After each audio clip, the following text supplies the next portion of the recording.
High all, welcome to Hymes academy. നമ്മളുടെ set എക്സാമിൻ്റെ paper 1 പ്രിപ്പറേഷനുമായിട്ട് ബന്ധപ്പെട്ട് ഇന്ന് നമ്മൾ ഡിസ്കസ് ചെയ്യുന്നത് ഇമ്പോർട്ടൻറ്റ് ഡേയ്സ് ആൻഡ് തീംസ് എന്ന് പറയുന്ന ടോപ്പിക്കാണ്. അതായത് നമുക്ക് പലപ്പോഴും എക്സാമിന് നമ്മൾ കാണാറുണ്ട് ഏതെങ്കിലും ഒരു പെർട്ടിക്കുലർ ഡേയിൻ്റെ ഇമ്പോർട്ടൻസ് ആ ഡേയിൻ്റെ പ്രത്യേകത എന്താണ്, ദെൻ അതുപോലെ തന്നെ ആ ഡേ ഇപ്പോൾ വുമൻസ് ഡേ ആണെങ്കിൽ അത് നമ്മൾ സെലിബ്രേറ്റ് ചെയ്യുമ്പോൾ അതിൻ്റെ തീം എന്താണ്, ഇപ്പോൾ 2024 എന്ത് തീം എന്താണ്, ഇങ്ങനെയുള്ള ക്വസ്റ്റ്യൻസ് കാണാറുണ്ട്. അപ്പോൾ അതുമായിട്ട് ബന്ധപ്പെട്ടുള്ള ഒരു വീഡിയോസാണ് നമ്മൾ ഇനി കുറച്ച് ദിവസങ്ങളിലേക്ക് ചെയ്യുന്നത്. നമ്മൾ ഫെബ്രുവരി, മാർച്ച്, ഏപ്രിൽ, മെയ് ഈ 4 മാസങ്ങളിൽ നമ്മൾ ഓർത്ത് വെക്കേണ്ട ഇമ്പോർട്ടൻറ്റ് ഡേയ്സും അതിൽ നമ്മൾ ഓർത്ത് വെക്കേണ്ട ഇമ്പോർട്ടൻറ്റ് തീമും ആയിരിക്കും നമ്മൾ ഇനിയുള്ള ദിവസങ്ങളിൽ ഡിസ്കസ് ചെയ്യുന്നത്. ഇന്ന് നമ്മൾ കാണുന്നത് ഫെബ്രുവരി മന്തിലെ ഇമ്പോർട്ടൻറ്റ് ഡേയ്സ് ആൻഡ് തീംസ് ആയിരിക്കും. First one, Indian coast guard day. Indian coast guard day അവരുടെ സർവീസിനെ ഓണർ ചെയ്യുന്നതുമായിട്ട് ബന്ധപ്പെട്ടുള്ള ഒരു ഡേ ആണ് ഇന്ത്യൻ കോസ്റ്റ് ഗാർഡ് ഡേ. അത് 1 ഫെബ്രുവരിയാണ്. Second one, very important, world wetland day. World wetland day 2 ഫെബ്രുവരിയിലാണ്.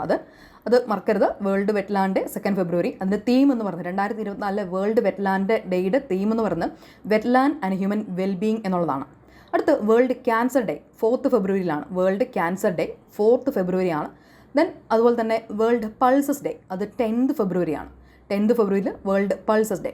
Then നമുക്കറിയാം March 8 നമ്മൾ women's day ആയിട്ട് സെലിബ്രേറ്റ് ചെയ്യുന്നത്. പക്ഷേ ഇന്ത്യയിൽ നമ്മളുടെ സരോജിനി നായിഡുവിൻ്റെ ബർത്ത്ഡേ ആയിട്ടുള്ള ഫെബ്രുവരി 13 നാഷണൽ വുമൻസ് ഡേ ആയിട്ട് സെലിബ്രേറ്റ് ചെയ്യുന്നുണ്ട്. നാഷണൽ വുമൻസ് ഡേ ഇന്ത്യയിൽ എന്താണ്, അത് ഫെബ്രുവരി 13 സരോജിനി നായിഡുവിൻ്റെ ബർത്ത്ഡേ ആണ്. അന്ന് നമ്മൾ വുമൻസ് ഡേ ആയിട്ട് സെലിബ്രേറ്റ് ചെയ്യുന്നത്. ദെൻ നമുക്കറിയാം ഫെബ്രുവരി 14 നമുക്ക് എല്ലാവർക്കും അറിയാവുന്നതാണ് വാലന്റൈൻസ് ഡേ. അതായത് സെയിൻറ്റ് വാലന്റൈൻസിൻ്റെ ഡേ ആണ്. ദെൻ അതുപോലെ തന്നെ ഇമ്പോർട്ടൻ്റ് ആയിട്ട് ഓർത്ത് നോക്കുന്ന മറ്റൊന്നാണ് വേൾഡ് ഡേ ഓഫ് ജസ്റ്റിസ് എന്ന് പറയുന്നത്. World day of justice 20 ഫെബ്രുവരിയാണ്. മറക്കരുത്, വേൾഡ് ഡേ ഓഫ് ജസ്റ്റിസ് എന്നാണ് 20 ഫെബ്രുവരിയിലാണ് വേൾഡ് ഡേ ഓഫ് ജസ്റ്റിസ് എന്ന് പറയുന്നത്. ദെൻ അടുത്തത് international mother language day. International mother language day 21 ഫെബ്രുവരിയാണ്. ഇനി നാഷണൽ സയൻസ് ഡേ, ഇതും കൂടെ ഓർത്ത് വെക്കാം. നാഷണൽ സയൻസ് ഡേ എന്ന് പറഞ്ഞ് 28 ഫെബ്രുവരിയാണ്. അതിൻ്റെ ഒരു തീമും കൂടെ ജസ്റ്റ് ഓർത്ത് വെക്കാം, science for A sustainable future എന്നുള്ളതാണ്. എന്താണ് നാഷണൽ സയൻസ് ഡേ എന്ന് പറയുന്ന ഓർത്ത് വെച്ചാണ് 28 ഫെബ്രുവരിയാണ്. അതിൻ്റെ തീം എന്ന് പറയുന്നത് science for A sustainable future എന്നുള്ളതാണ്. അപ്പോൾ ഇത്രയും കൃത്യമായിട്ട് ഓർത്ത് വെക്കാം. ബാക്കിയുള്ള മാസങ്ങളിൽ നമ്മൾ തുടർന്ന് വരുന്ന വീഡിയോകളിലൊക്കെ കാണുന്നതായിരിക്കും. അപ്പോൾ ഇത്രയും കൃത്യമായിട്ട് പഠിച്ചു വെക്കാം.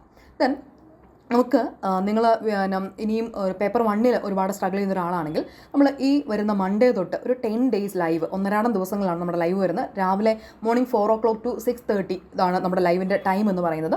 അപ്പോൾ അത് നമ്മൾ ഓരോ ടോപ്പിക് വൈസ്, അതായത് നമ്മളുടെ ടോട്ടൽ നമുക്ക് എക്സാമിന് വേണ്ട മുഴുവൻ ടോപ്പിക്കുകളെ നമ്മളൊരു 10 ക്ലാസ്സുകളായിട്ട് ഡിവൈഡ് ചെയ്തിട്ട് അതിനെ നമ്മൾ വളരെ സിമ്പിളായിട്ട് നമ്മളുടെ ഒരുമിച്ചിരുന്ന് നമ്മളൊന്ന് പെട്ടെന്ന് PPT യൂസ് ചെയ്തിട്ട് നിങ്ങളുടെ മൈൻഡിലേക്ക് ഇങ്ങനെ ഒന്ന് കൃത്യമായിട്ട് മനസ്സിലാക്കി അല്ലെങ്കിൽ ഓർത്ത് വെക്കാവുന്ന രീതിയിൽ ആ ക്ലാസ്സിനെ അറേഞ്ച് ചെയ്ത് കണക്ട് ചെയ്ത് നിങ്ങളുടെ മുൻപിലേക്ക് പ്രസൻറ്റ് ചെയ്യുകയാണ്.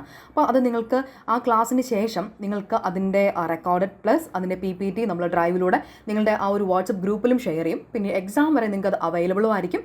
അപ്പം അതിൽ നമ്മൾ എല്ലാ പ്രീവിയസ് ഇയർ ക്വസ്റ്റ്യൻസും ഒക്കെ ആഡ് ചെയ്തിട്ടായിരിക്കും പോകുന്നത്. അപ്പോൾ നമ്മുടെ ആ ഒരു ക്ലാസ്സിന് വെറും 100 രൂപ മാത്രമാണ് നമ്മൾ ചാർജ് ചെയ്യുന്നത്. അപ്പോൾ നിങ്ങൾക്ക് താല്പര്യമുള്ളവർക്ക് ആ ക്ലാസ്സിൽ ജോയിൻ ചെയ്യാം.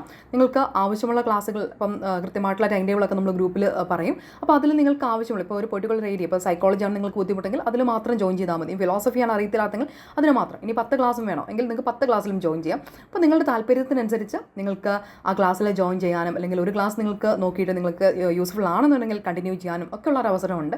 അപ്പോൾ തീർച്ചയായിട്ടും പേപ്പർ 1 നിങ്ങൾക്ക് കൃത്യമായിട്ടുള്ള ഒരു മാർഗ്ഗനിർദ്ദേശം അല്ലെങ്കിൽ കൃത്യമായിട്ടുള്ള ഒരു ക്ലാസ് നമ്മൾ പ്രൊവൈഡ് ചെയ്യുന്നുണ്ട്. അപ്പോൾ കൃത്യമായിട്ട് പഠിച്ച് കൃത്യമായിട്ട് നിങ്ങൾക്ക് എക്സാം അറ്റൻഡ് ചെയ്യാനായിട്ട് ഇത് നിങ്ങൾക്ക് ഹെൽപ്ഫുൾ ആകും. താല്പര്യമുള്ളവർക്ക് ഈ നമ്പറിലേക്ക് വാട്സപ്പ് ചെയ്യാം. Thanks for watching.